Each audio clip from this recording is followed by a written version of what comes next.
아,야, 너는 장말에 참여다 자기들이었어.那今天呢，就是有3个呢是英文方面的问题，那一个呢是华人这边的问题。那第一个问题呢，就请问到阁下说呢，呃，请问我们在平时的时候呢，该如何观修细分的无常？那细分的无常呢，它本身呢是否又分为初分、中分和细分的这种差别？那阁下呢就回复到说，我们平时呢该如何观修细分的无常呢？就举一个例子来说呢，就比如说有一个能够存在5秒钟的瓶子，那这个存在5秒钟的瓶子呢，它在第一秒钟就是第一秒钟完成之后呢，那这个时候呢，它是否已经开始坏灭了呢？就是一开始我们会先做这样子的问答，那这个能够存在5秒钟的瓶子呢，它在一完成之后，是否就已经在坏灭了呢？那以就是佛法的角度来看的时候呢，它其实在成立的第一刹那的时候呢，它就已经开始在坏灭了。为什么呢？因为呢，这个存在5秒钟的瓶子呢，如果说它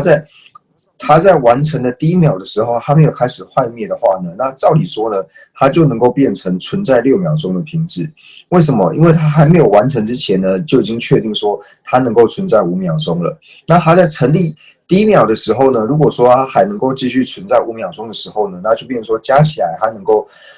够存在6秒钟，所以这个时候它就变成了不是能够存在5秒钟的瓶子。所以呢，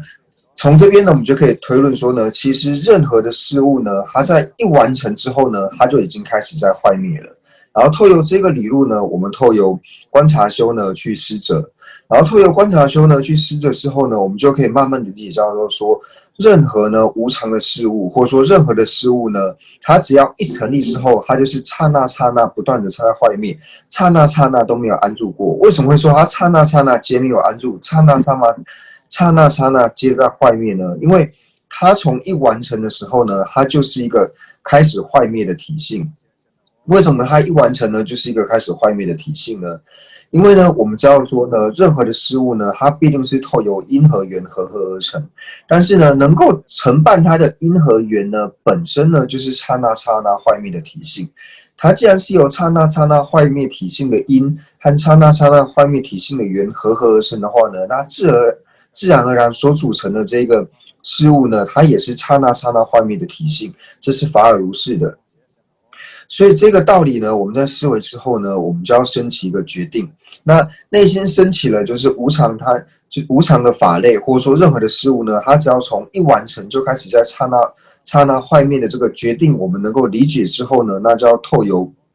止住修呢，然后去施者。所以我们是透由一开始呢，就是透由原因呢去思维说，为什么任何的无常法类或是任何的事物呢，它都是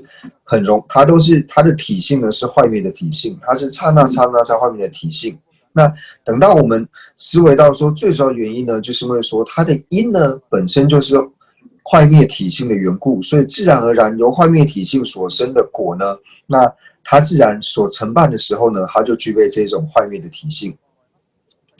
那我们呢，为什么会觉得说任何的事物呢，或者说我们所看到的东西呢，都觉得说它和以前一样呢是没有改变的呢？因为最主要呢，就是我们心绪中有强烈的这种常识的缘故，所以你看到它的时候呢，你会觉得说这个东西呢好像没有什么的改变。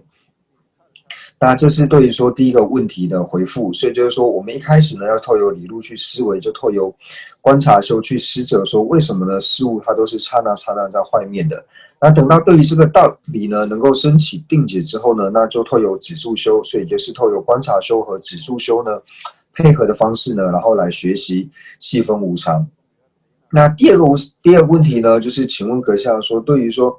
细无常呢，它本身呢是否又分为说初分的细无常和中分的细无常以及细分的细无常？那一般我们在讲述的时候呢，会说，其实无常呢本身，无常呢就分为初分的无常跟细分的无常之外呢，并不会讲说细分的无常呢，它又再细分为就是初分的细无常、中分的细无常以及细分的细无常，并不会这样子去做区别。那虽然说有一些祖师呢，他是承许说像是无常呢，它是会越来越细，越来越细。当我们对无常的理解越清楚的时候呢，你会对无常的理解越来越细，越来越细。所以由此而区分了说细分的细无常。但是大部分的程序呢，就是只程序到说无常呢，就是分为粗分跟细分之外呢，并不会再特别去分一个说细分的无常呢，它本身又分为粗分的细无常以及细分的细无常。虽然说有祖师也是这样子程序的。那第二个问题呢，想请问格西拉，就是在上一堂课呢，我们在讲到说地狱痛苦的时候呢，讲到说像是等活地狱等8种热地狱以及8种寒地狱的痛苦。那在讲述热地狱的时候呢，就在讲说像等活地狱呢，等活地狱的友情呢，投生的时候呢，他们彼此呢会嗔恨对方，然后呢见到对方呢就升起强烈的嗔心，那手中因为业力的缘故呢，会自然而然呢就会变化成各种的武器，然后互相的砍杀，然后直到把对方切成一块块呢，然后最后呢又复活，然后如此不断的去做互相的这种厮杀的这种行为。那想请问格西拉，对于这样子的友情呢，我们该如何去帮助他们？那阁下呢就回复到说呢，就是如果说呢一个友情他已经投身到地狱去，无论说是投身到热地狱或是寒地狱呢，他只要投身到地狱以后呢，那我们呢想要透过方法呢去帮助他们减少困难呢，那去帮助他们减低痛苦呢，其实是蛮困难的，因为世尊本身也说呢，当地狱的恶果呢，当果报已经成熟的时候呢，那就算是世尊呢也没有办法去做改变。所以呢，对于说已经投身到三恶趣的这些友情呢，我们说真的要能够有实质帮助他们的这种行为呢，实际上是做不到的。但是虽然是这样子讲呢，我们还是可以透由发愿呢跟回向，那希望说在等活地狱等这些8大地狱、8大热地狱、8大寒地狱的这些友情呢，他们能够速速的脱离痛苦，那也可以时常的呢为他们回向。那虽然说他们在地狱的当下呢是没有办法有任何的帮助，但是呢，等到他脱离地狱之后呢，那接下来他在投生的时候呢，那其实是能够帮助到他们的，所以我们能够做的呢，也只有多帮他们发愿回向。那接下来这个问题呢，就是它里面呢又分为很多的小题。那第一个呢，就是想请问格西拉呢，就是想请问一下，什么叫做中阴身？就是我们所说的中有和中阴呢是什么意思？那中阴身呢是如何的承办？那第二个呢，就是投身到就是成为中阴身的时候呢，会有什么样的感受？那第三个呢，就是认识一个朋友呢，那这个朋友呢，他因为重病的缘故呢，那我们如何帮助他呢？就是减少贪心的方法为何？那我们该如何的去帮助他？那第四个呢，就是有听到说，就是我们下一生要投生的时候呢，就是今生临终呢是最重要的。那请问呢，这个是真的吗？或者说真实的状况呢是怎么样？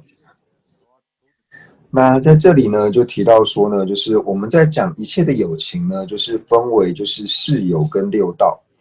那四有呢，就是能够收摄六道。六道呢，并不能够收摄四有。那四有是哪四有呢？四有就提到我们所讲的呢，就是中有、生有、本有，还有实有。那中有呢，就是我们所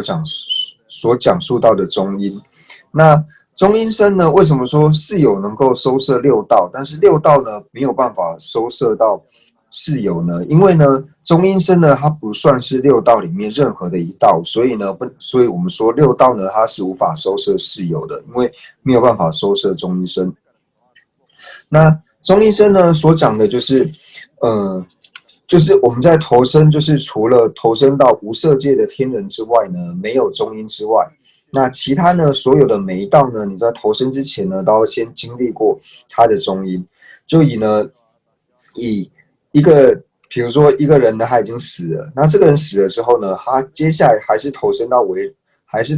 人去的话呢，还是投生到人道的话呢，那他在投生到人道之前呢，他会成为人的中阴。那同样的，投身到畜生道之前呢，会成为畜生的中阴。那唯有说我们是投身到无色界的天人的时候呢，没有中阴之外呢，那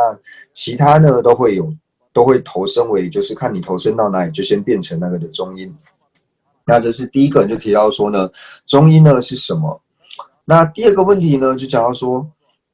那中医呢，它有什么样的特别呢？那中医生它的特别的地方就是说，中医生呢，它是具备一切根，一切根意思就是它的五根呢，或是六根是完全的具足。然后呢，中医生呢，它是不具备出碍的，就是它可以穿墙过山，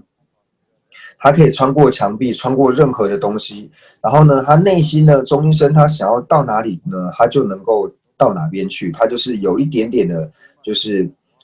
有一些的神通在。那中医生的友情呢，就是彼此互相，你是哪一道的中医的时候呢，彼此能够见到之外呢，你无法见到其余道的中医。就比如说人道的中医呢，可以见到人道的中医的友情。那恶鬼道的中医友情呢，可以见到恶鬼道的中医友情，但是人道的中医友情呢，是没有办法见到恶鬼道的中医友情。那我们也有说呢，就是中医生呢，还有另外一个名字呢，叫做食香，就是它最主要呢，它是靠着就是味道，就是闻味道，或者说我们说吃味道，就是靠闻味道呢来作为它的食物。那也有说呢，当我们获得天眼通的时候呢，是可以看到中医生友情的，所以这是关于呢，就是中医生的部分。那第二个呢，就提到说投身到中医呢会有什么样的感受？那就是刚投身到中医生的时候呢，因为投身到中医的时候，我们会现起各种的错乱象，就是会看到一些各式各样的东西，所以内心呢会感到非常的恐惧。所以投身到中医生友情呢，大部分呢会感到非常的恐惧。那第三呢，就是一个认识的朋友呢，他重病，然后呢，他的时日无多。那请问该如何减少他的贪心？那我们该如何帮助他们？那这边呢，就讲到说呢，就是我们帮助他最好的方式呢，就是跟他说，就是要去思维贪的这种过患。然后呢，如果说他是有学佛，然后承许前后世的话呢，要多跟他去讲述前后世的这些概念，然后呢，让他好的皈依三宝，并且呢，让他身心业果。因为呢，对一个就是虽然说有学佛，但是对佛法呢没有理解很多的时候呢，如果说一开始呢，我在他快要临终的时候，你知道他说时间不多，但是呢，你去跟他说，就是断除所有贪心的根本呢，就是我执。你去告诉他，你要去断除这个贪心的根本我执，然后断除我执最好的方法呢，就是要去修习空性的智慧。那这个对他来说呢，可能会比较困难，所以我们最好帮助他的方式呢，就是用他的名义呢，然后去为他就是上供下施，上面呢去供养三宝，然后下面呢去布施友情，然后呢，劝发他呢，就是如果他是学佛的人的话呢，那就是劝他呢，就是多做皈依。那或者说呢，可以请他就是称念就是诸佛的名号，或者说请他观修菩提心，然后呢，告诉他就是菩提心的利益。就是如果说他本身是一个学佛的人呢，那这一方面对他来说呢是最好的帮助。那最后一个问题呢，就是有讲到说，就是我们来生呢会投身到哪里？在临终的时候呢，有听说在临终的时候是最重要，那这个是真的吗？那可西亚呢就回复到说，就是这种讲法呢是正确的，因为呢我们在12缘起里面呢就是有投身，有讲到说呢，就是我们会投身到哪里呢？最主要是取决于就是我们所造的善恶业，但是呢，我们从无始以来到现在呢，累积了无数的善恶业，那这个无数的善恶业呢，它是要透由滋润。透由滋润之后呢，然后决定说你是善业感果还是恶业感果。它是由谁来滋润这个业呢？滋润业的呢，就是透由12缘起里面的第8支爱支，还有第9支取支呢，然后来滋润这个业。那有讲到说呢，爱和取这2个呢，是只有在临终的时候呢才会现行。所以最主要呢，就是取决于说你临终的时候呢，你的心念呢在哪里的时候呢？临终的时候，如果说你升起的是善心的话呢，那来世的时候呢，你自然就能够投身到善去。但是在临终的时候呢，如果升起的是恶心的时候呢，那自然就会投身到恶去。那爱取呢是如何滋润我们的呢？就像是我上堂课有讲到，就比如说我现在是投身为人，但是呢，我下一辈子呢，我可能要投身到地狱去的时候呢，那就是在临终的时候呢，我会觉得非常的寒冷。那我们在觉得寒冷的时候呢，我们就会想要说去热的地方，去温暖的地方，然后这个时候呢，我们的爱取呢就会滋润说我想要热的这一种感受，那你就会因为你想要吸求热，你对热呢升起这种强烈贪着的缘故呢，然后呢最后就会投身到热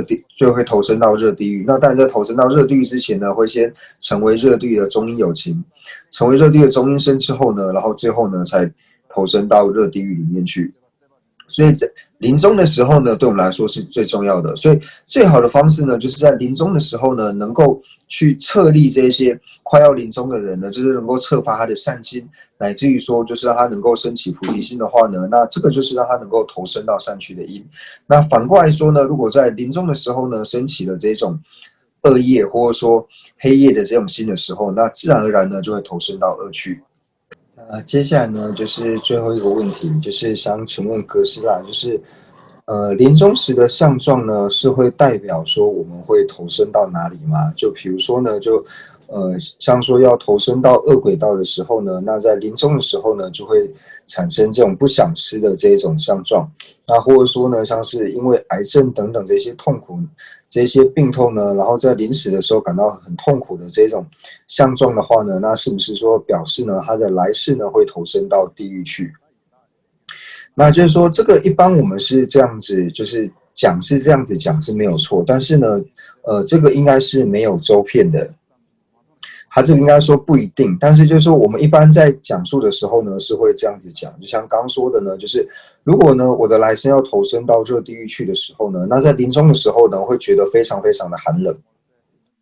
那同样的呢，如果我的来生呢是会投身到寒地狱去的时候呢，那会觉得非常非常的炙热，在临终的时候呢会觉得很炙热。那如果要投身到恶鬼道去的时候呢，那在临终的时候呢，就是只要看到食物呢，你就会发生，就是看到呢你就想吐，而且呢不仅是想吐，你看到食物呢就会升起这种强烈的嗔心。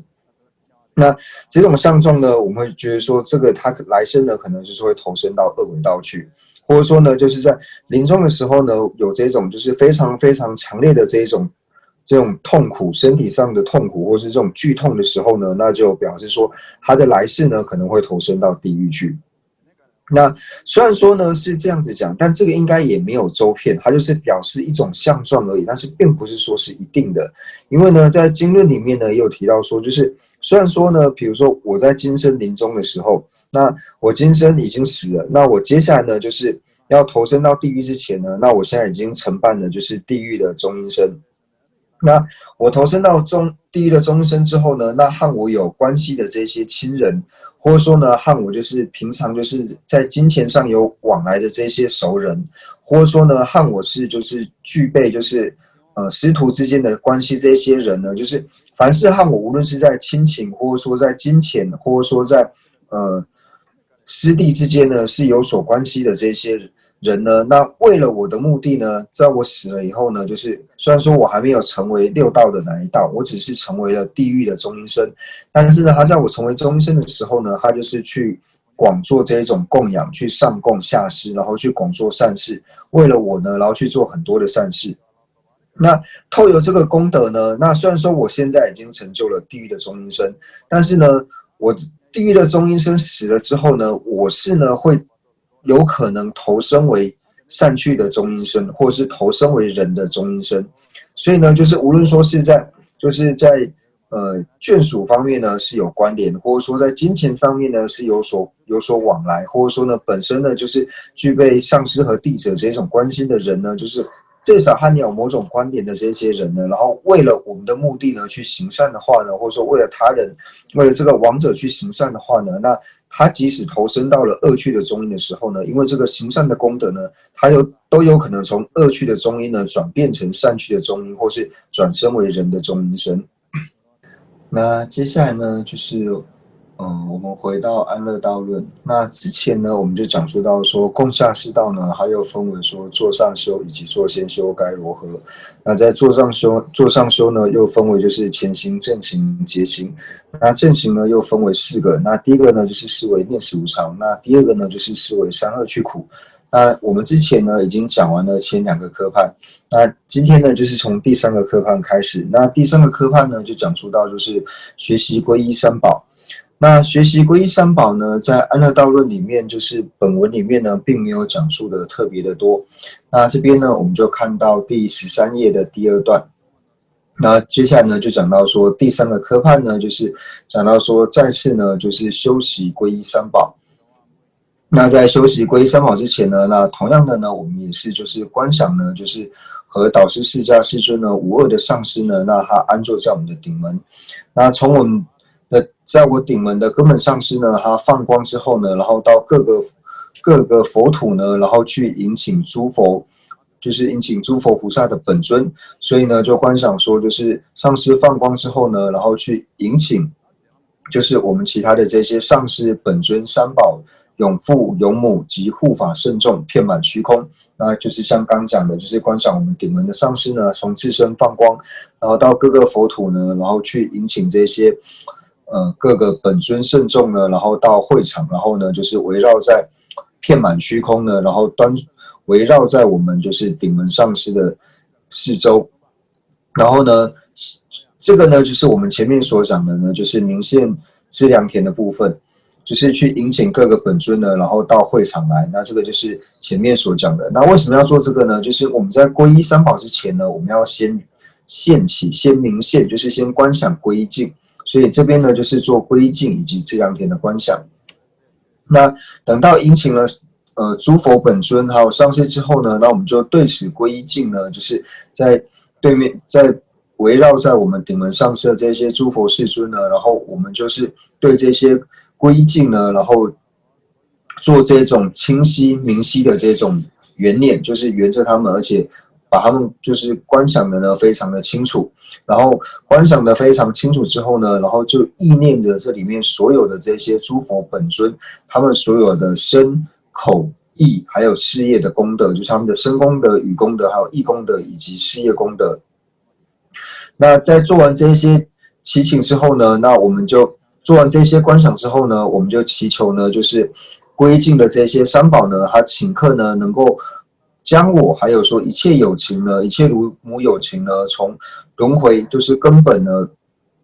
从总的轮回的痛苦，那特别呢是从恶趣的这些部位之中呢，能够救拔出来。那这一种就是强烈的这种希愿之上呢，那我们去皈依就是上师本尊还有三宝，就是在部位恶趣苦的这种强烈的需求之上呢，然后去皈依三宝。那由是呢，就是上方的这些资粮田诸尊呢，他们就是降下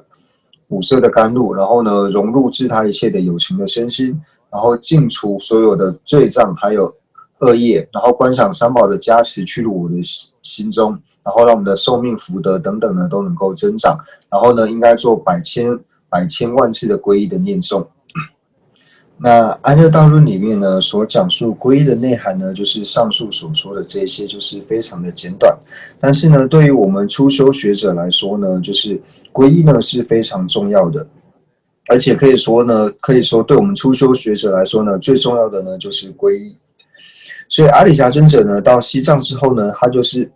只有说皈依和业果，大部分都讲述皈依和业果的道理。所以呢，阿底峡尊者在西藏呢有获得了，就是有人称呼他为皈依上师，也有人称他为业果上师。因为最主要呢，他就是讲述说皈依和业果的道理，就可以表示说呢，皈依和业果对我们初修学者来说呢是最重要的。而且呢，我们能够去入中士道呢，最主要的前行呢，也就是皈依还有业果的部分。所以因为皈依呢非常重要的缘故呢，所以在这边呢想为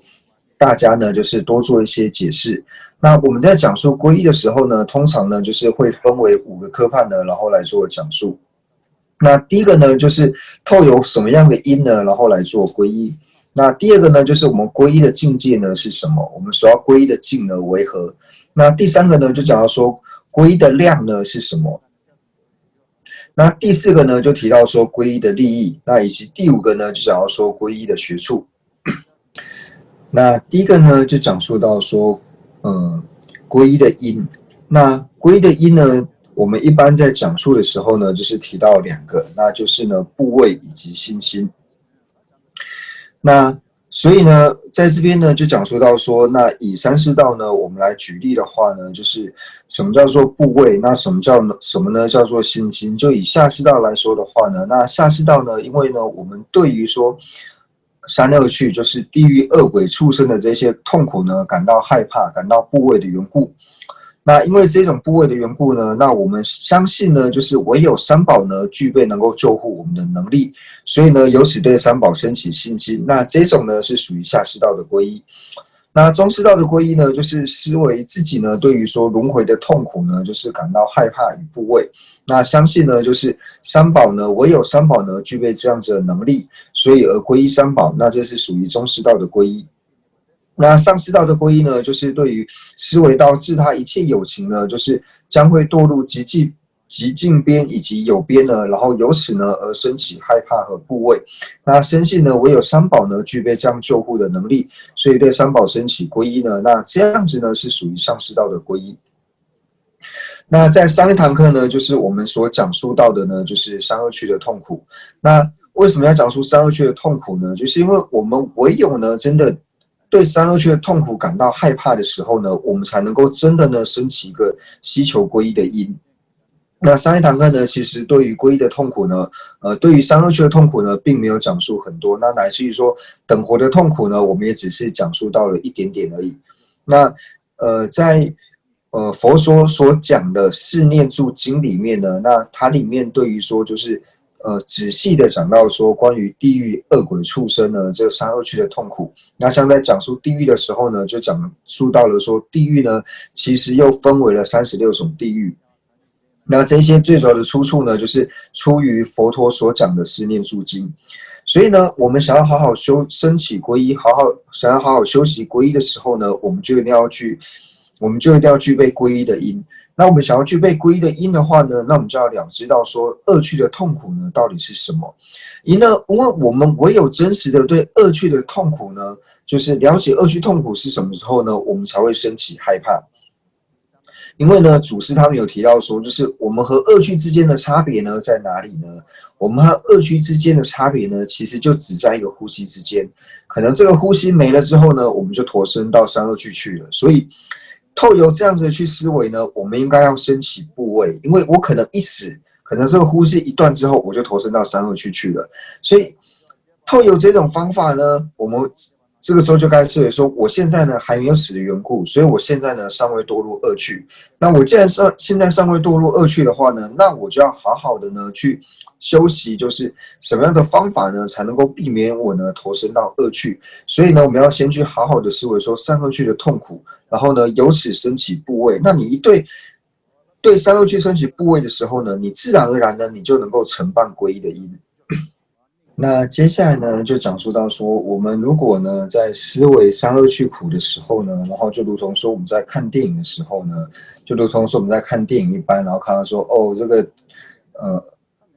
畜生的痛苦呢是这个样子，然后恶鬼的痛苦呢是这个样子。就像在看电影的话呢，那其实呢对我们自己呢是没有太大的帮助。我们最主要呢要去思维三恶趣的痛苦呢，是要思维到说，如果现在是我呢投身在三恶趣的话呢，会感着什么样的痛苦，就是要升起这样的感同身受的时候呢，那对于我们去思维呢才有真正的帮助。就如同呢我们看到呢，就是正在被宰杀的牛羊的时候，还有说呢，正在被带去屠宰场的这些牛羊的时候呢，那这个时候呢，我们要去思维到说，如果呢，现在我是这一头牛羊，我正在被宰杀的话呢，我会有什么样的感受？或者说呢，我知道我现在正是被带去屠宰场的途中的这个牛羊的时候呢，那我自己呢会升起什么样的感受？那因为呢，为什么要去做这样的思维呢？因为我们在过去世呢。无始以来的过去世，我们造了无边的恶业。那不仅仅说过去世造了无边的恶业，今世呢，我们也造了非常多的这些恶业。所以现在呢，我们就如同说被牵去屠宰场这个牛羊一样，我们已经在前往三恶趣的路上，就如同这个牛羊呢要被牵去宰杀一般。所以呢，在我们还没有到达屠宰场之前呢，我们要想办法说如何呢能够脱离这个屠宰场。就是我们现在还没有投身到三恶趣之前呢，我们要去思维到说，我要透过什么样的方式呢，我才能够不用投身到三恶趣去。所以透过这种对于三恶趣的这种部位呢，然后去学习皈依的话呢，那我们才能够升起一个清净的皈依。如果呢我们不这样子去修习的话呢，那仅仅呢只是说，哦，地狱苦是这个，恶鬼苦是这个，畜生苦是这个。那仅仅做这种思维的话呢，它是没有办法成为清净皈依的因的。所以呢，我们要感同身受呢，自己深刻去了解到，如果现在呢，我投身到三恶趣的时候，或者说我快要投身到三恶趣的话呢，那会有怎么样的痛苦呢？透由这个方面去思维的话呢，才有办法升起一个清净的皈依的因。那第二个呢，就是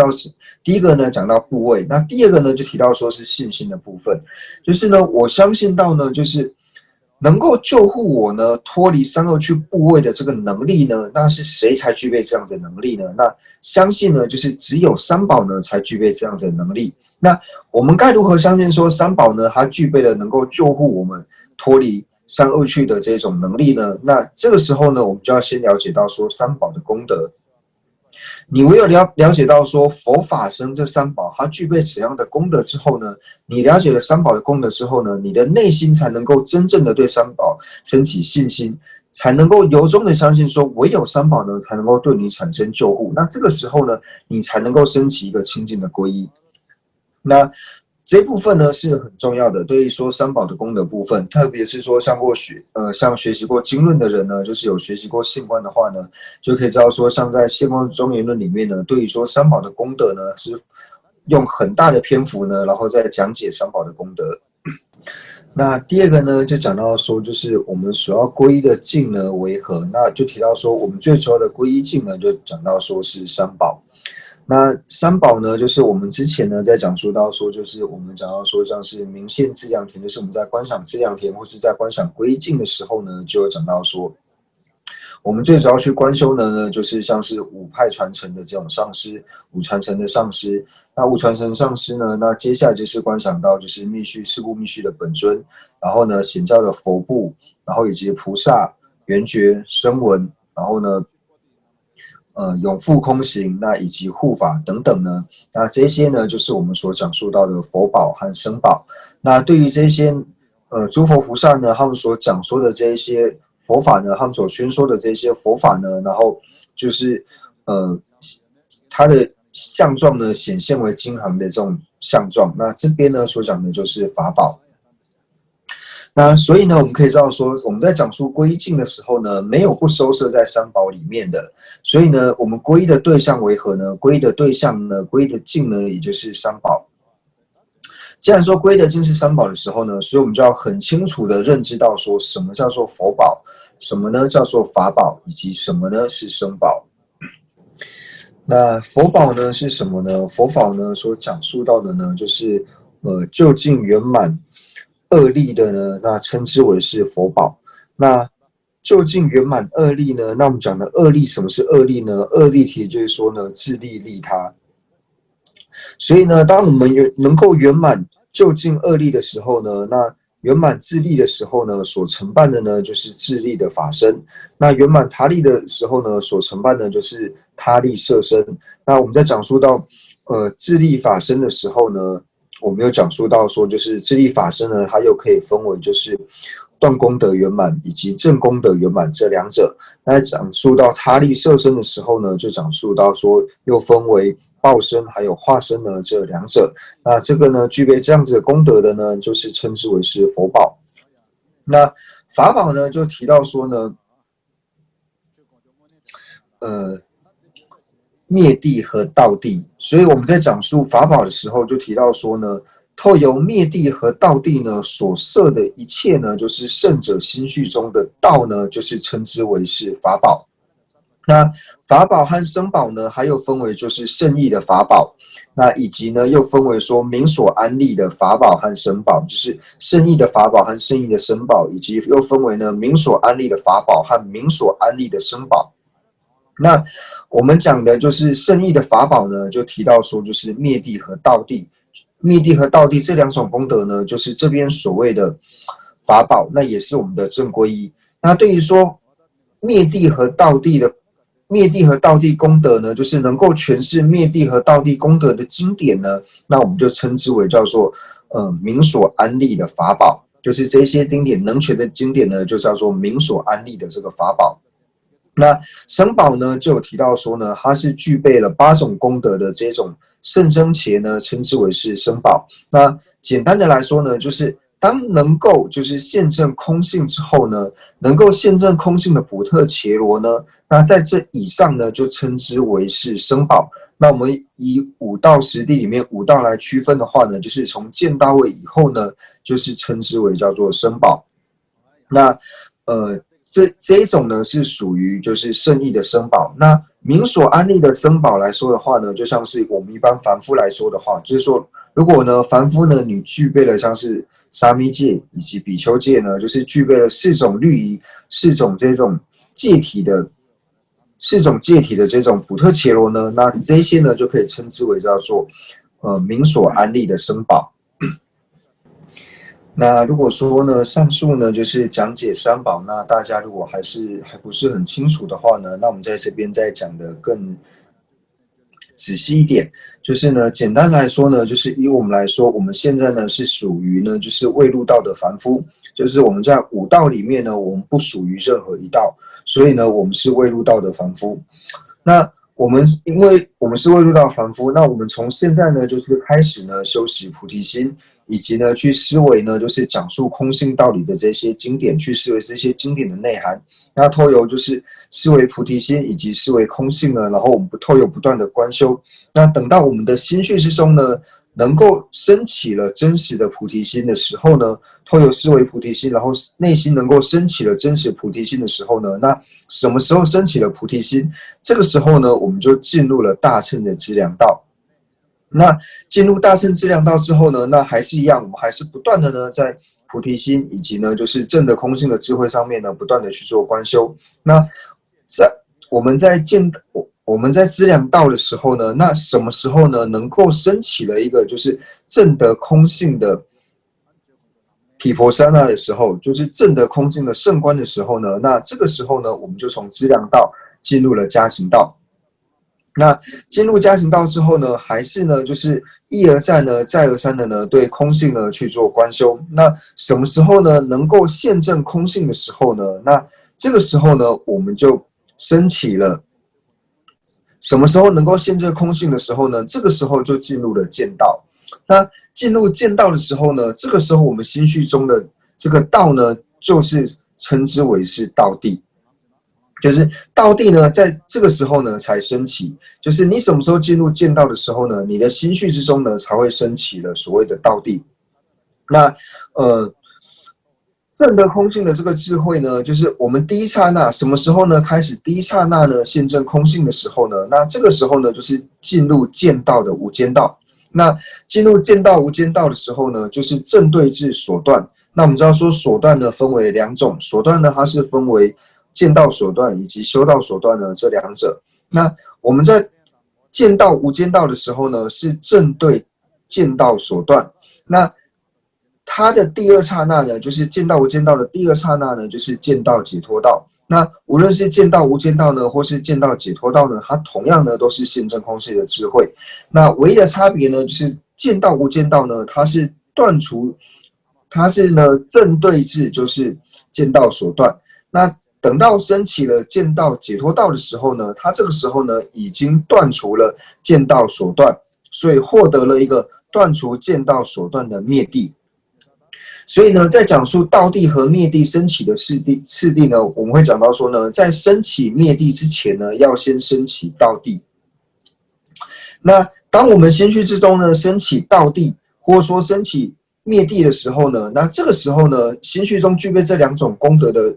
这个补特伽罗呢，或是这个人呢，就称之为叫做圣者。所以这个时候呢，你就能够称之为是圣者了。那等到我们断除了见道所断，就是把见道所断和他的烦恼呢一同断掉之后呢，那这时候获得了断除了见道所断的灭地。那进入见道之后呢，那我们再不断的呢，然后开始去修习断除修道所断。那断除修道所断的时候呢，那修道所断又分为9品。那每一品断除之后呢，都会获得相应的灭地。那等到断掉了最深细的修道所断的时候呢，那这个时候呢，就是进入了无学道。那进入无学道呢，也就是成为了佛。那这边呢，就是经典里面呢也讲述到说的是，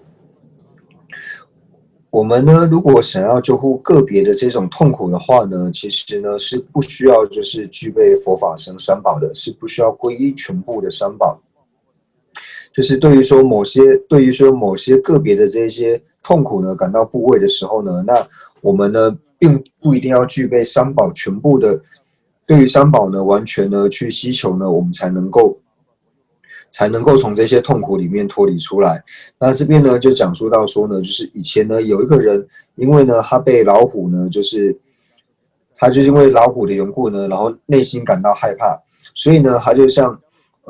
大悲观自在呢，就是对观世音菩萨呢做祈请。那祈请之后呢，那这个老虎呢，他本来已经把这个人叼起来了，然后这个人在对观自在菩萨呢做祈请之后呢，那老虎呢就把它放在地上，那老虎呢就走开了。那还有呢，像是我们讲到说，就是十大弟子里面的富罗那尊者呢，那富罗那尊者他跟随佛陀修学佛法之后呢，那最后承办了阿罗汉果。那他后来呢，还有一个亲戚呢，和就是其他的商人呢，就是到深海里面呢，然后去取宝，然后在取宝的途中呢，就是拿到这些宝物之后呢，那个宝物的那个守护神呢，就想把他们的船呢给摧毁。那这个时候呢，富罗那尊者呢，他的这个亲戚呢，他就对他的这个兄弟呢，就是对富罗那尊者呢做祈请。那因为他对富罗那尊者做祈请的缘故呢，所以呢，他们就躲过了这一场就是灭顶之灾。那也有呢讲到说，就是有一个国王呢，他就是因为和就是龙王呢处得不好，所以这个龙王呢，他就对这个国王呢，就是抛洒各种的武器。那后来呢，就是他们因为对目犍连尊者做祈请的缘故呢，所以目犍连尊者呢就把这些兵器呢全部都化成就是花雨，就是像天空的洒像花雨一样呢，然后解除了这些部位。所以呢，我们知道说，在解除某些个别的这些部位的时候呢，我们不一定要皈依全部的三宝，不一定要皈依三宝，你可以对于个别的三宝呢做祈请呢，那就可以得到救护。但是呢，如果呢，我们是想要脱离一切呢，就是轮回，还有一切三恶趣痛苦的话呢，那这个时候呢，就一定要皈依三宝呢，才能够得到救护。那就比如说呢，我们现在是一个重病的患者的话呢，那这个重病的患者他想让他的病能够好起来的话呢，那第一个呢，他一定要有一个厉害的医生。那透过这个厉害的医生呢，给他看病之后呢，那第二个呢，光有医生是不够的，他也需要有就是好的药。那有好的医生呢，开给他的好的药之后，他吃了这个药，那不仅仅说吃药呢，因为重病的时候呢，你各方面呢都不方便，所以这个时候呢，就有看护的人呢来帮助你。所以呢，就由此来比喻呢，我们如果想要脱离一切轮回还有三恶趣痛苦的话呢，就一定需要三宝。因为呢，我们就如同现在这种轮回和三恶趣的这种重病之中，那我们想要获得救护的话呢，那一定就要有一个厉害的医生。那这个厉害的医生呢，就是佛宝。所以我们皈依的导师呢，就是佛宝。那我们的病想要好起来呢，就是光有医生呢是不够的，你还要吃药。所以呢，能够帮助我们真正从这些痛苦里面出来的呢是法宝。所以我们的正皈依呢是法宝。那那僧宝呢，它就如同看护的这个看护的人一样呢，所以僧宝呢，它就是我们皈依的助伴。所以当我们想要从轮回和恶趣苦完全脱离的话呢，就需要皈依三宝。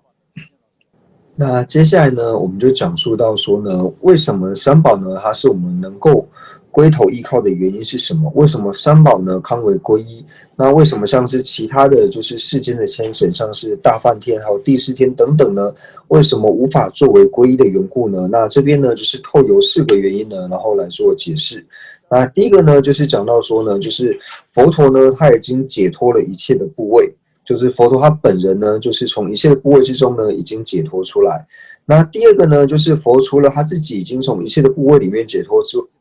出来之外呢，那佛陀呢，对于解脱他人的这种帮助他人解脱部位的这种方法呢，佛陀是完全的两知。那第三个呢，就讲到说呢，佛的大悲呢是没有任何的亲疏的。那第四个呢，就是说，无论是呢对于说有恩还是说没有恩的这些有情呢，那佛陀呢皆会对他们做饶益。所以呢，透由这4点呢，然后来讲述到说为什么三宝呢是可以做皈依的。那第一个呢，就是讲到说佛陀呢，他本人呢，已经就是从一切的这种部位里面呢脱离出来。那因为呢，如果说我们的皈依境呢，我们所皈的对象，它本身呢，要是没有从轮回或者说从三恶趣的痛苦里面脱离出来的话呢，那他怎么去帮助其他的人呢？就比如说像是，世间的这个大梵天或是第四天等等，他本人呢都还处在轮回里面。他既然还在轮回里面的话呢，那他如何帮助我们脱离出轮回呢？就如同像说呢，有人如果被洪水呢冲走，那能够帮助这个人从洪水里面脱离出来的人呢，他一定要站在岸上才能够帮忙他。如果他跟这个人一起在洪水里面的话，他怎么帮助了这个人从洪水里面脱离出来？或者说呢，他想帮助一个人呢被困在泥沼里面的人脱身的话，那帮助的人他自己跟被帮助的人2个人都在泥沼里面的话呢，那他如何能够帮助别人从泥沼里面脱离出来呢？所以呢，第一个呢，就讲到说呢，他本人呢一定要远离这一切的部位，那就是已经从这些部位里面，从像是轮回的痛苦或是三恶趣的痛苦里面，他本身呢已经要脱离出来，这是第一个条件。那第二个条件呢，就是除了自己呢已经脱离出来之外呢，那他对于说别人如何脱离的方法呢，那他本身呢也是善巧。因为呢，如果你自身呢有能够脱离轮回的方法，但是呢，你没有这些帮助别人的善巧方便的话呢，那你怎么去解救他人呢？不但解救不了他人，那你也没有办法去做解救。那这边呢，就举到一个例子来说，就比如说呢，双手残废的母亲呢，她是没有办法救已经溺水的小孩一样，她就只能看着他们，但是她并没有办法呢去帮助他们，因为她自己并不具备这样子的方法，所以才提到说呢，第二个呢就是。第一个，除了自己解脱之外呢，那第二个呢，他也要能够善巧呢，就是解脱的方法。那第三个呢，就讲到说呢，为什么呢？佛呢，就是堪为我们皈依的对象的原因是什么呢？就是佛陀的大悲呢，就是普遍没有任何的亲疏，就是遍于一切的有情呢，没有任何的亲疏。因为呢，如果说我们的悲心呢，就是对人有偏颇的时候呢，那我们呢就只会去帮助呢，就是和我们亲近的人。那对于我们的仇人呢，我们就不会去帮助他们。但是呢，佛陀呢并不是这个样子。佛陀呢对于一切的有情呢都是一视同仁的。那从哪里看得出佛陀对于一切的有情呢都是一视同仁的呢？因为佛陀呢对于就是想要伤害他的呢，像是提婆达多。和对于说佛陀他自己的儿子呢，就是罗睺罗尊者呢，就是对于他们2个呢是没有任何的亲疏的。那为什么会这样子讲呢？因为就有提到说呢，就是提婆达多呢，他为了就是他就是起了想要跟佛陀呢竞争的这个心，所以呢，有人呢就开了一个就是药效，就是能够符合佛陀身体的这种药。那这种药的效力呢非常的强猛。那提婆达多呢，为了表示呢，就是他自己是跟佛陀一样的，所以呢，他就坚持呢要吃跟佛陀所吃的这个一样效力的这种药。但是呢，他的身体呢，因为不像佛陀这个样子，就他把这个药效很强的药呢吃下去之后呢，他就变得消化不良，没有办法好好的消化，所以这个时候呢，他就感到非常的痛苦，因为这个药力太强的缘故，没有办法消化，然后感到非常的痛苦。那这个时候呢，佛陀呢就以地狱力呢，然后来为他祝愿。那佛陀就跟他说呢，我对你提婆达多呢，和对我自己的小孩罗睺罗呢，我对你们2个所升起的慈心跟悲心呢是平等的，就是我对你们2个呢都是升起一样，就是乳母爱子一样的悲心。如果呢，我所讲述的这个呢是真实的话呢，是地狱的话呢，那你的疾病呢就可以立刻的治好。那果然佛陀的地狱力说完之后呢，那提婆达多呢，他的疾病呢就已经好了。所以从这边呢可以看出来呢，佛陀的大悲呢是对于任何有情呢是无有亲疏的。那第4个呢，就是无论说呢，对于说有恩无恩呢，对于佛陀有恩德或是没有恩德的呢，那佛陀呢他都会做饶益。那不像我们呢，就是我们对于说就是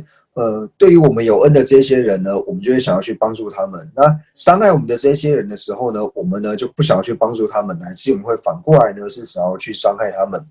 但是呢，佛陀呢并不是这个样子。佛陀无论是对他有恩德，或者说对他没有恩德的人呢，那佛陀呢都会对他做饶益。所以呢，总结来说呢，就是为什么呢？就是